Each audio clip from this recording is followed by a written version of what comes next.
અભય થઈને નિષ્પક્ષતાથી નિરપેક્ષ રીતે વાસ્તવિકતાનો અરીસો રૂપી સચોટ માહિતી લાવતો સત્યની સાથે અભય ટાઈમ્સ। સુરતના પુણા ખાતે આવેલી અમી પાર્ક સોસાયટીમાંથી રોડ નીકળતા મહિલાઓએ થાળી વેલણ વગાડી વિરોધ કરી આપના કોર્પોરેટર પર આક્ષેપો કર્યા હતા। સુરતના પુણા ગામ ખાતે આવેલી વર્ષો જૂની અમી પાર્ક સોસાયટીમાં 200થી વધુ મકાનો છે। જો કે આ સોસાયટીમાંથી રોડ નીકળતા સોસાયટીના લોકોએ અને ખાસ કરીને મહિલાઓએ વિરોધ કર્યો હતો। મહિલાઓએ હાથમાં થાળી વેલણ રાખી વિરોધ કરી મતદાનનો બહિષ્કાર કરવાની ચીમકી ઉચ્ચારી હતી। સાથે રોડ બનાવવામાં સ્થાનિક આપના કોર્પોરેટર સાથે ભ્રષ્ટાચારના આક્ષેપો કર્યા હતા। સ્થાનિકોએ અનેક રજૂઆત કરી હોવા છતાં પરિણામ ન આવ્યો હોવાનો પણ આક્ષેપ કર્યો હતો। આજે તમે કઈ જગ્યાએ એને શું બાબતે વિરોધ કરો? અમે અહીંયા એટલા માટે ભેગા થયા છીએ કે અમારે 2019થી અહીંયા અમારી સોસાયટીમાં રોડ નીકળે છે કે જેથી અમારે અહીંયા મધ્યમ પરિસ્થિતિના લોકો રહે છે। અમારે નાના નાના બાળકો છે।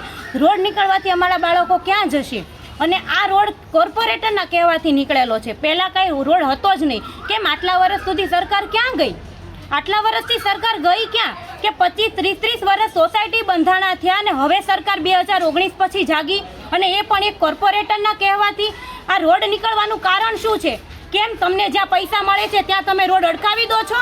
પહેલાં અમને જ્યાં રોડ નીકળે છે ત્યાં રોડ અમને નકશો બતાવો, ત્યાંનો રોડ બતાવો, પછી આ રોડનું કામકાજ આગળ વધારજો।